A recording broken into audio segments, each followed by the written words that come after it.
અત્યારે અમે કોંગ્રેસ તરફથી નીકળ્યા છીએ। અમારા વોર્ડ નંબર 10 માં છેલ્લા 15-17 વર્ષથી ભાજપને જ મત આપીએ છીએ, પણ અહીંયા કાંઈ વિકાસ જેવું લાગતું નથી। અમે જોયા નથી, અમારા કાઉન્સિલર નગરપતિ રહી ચૂક્યા છે અહીંયાથી ચૂંટાઈને, પણ અમે એકવાર જ્યારે ચૂંટણી હતી ત્યારે 5 વર્ષ નગરપતિ હતા ત્યારે અહીંયા અમને કોઈ આવ્યા જ નથી। લાઇટ પાણી સારું કોઈ નથી આવ્યું।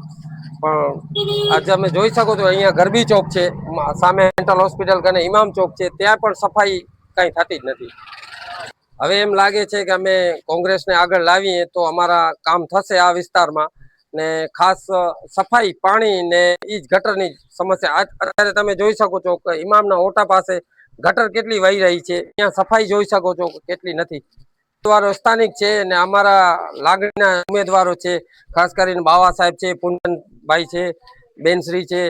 તો અમને એવું લાગે છે કે આ ફેરે આ લોકોને જીતાડશું તો અમારા નિરાકરણ। તમે કોંગ્રેસને મત આપો તો આપણો બધો વિકાસ થશે। આ વોર્ડ નંબર 10 ઘણો મોટો છે, તો અમને એ જ ઈચ્છા છે કે કોંગ્રેસ આવે।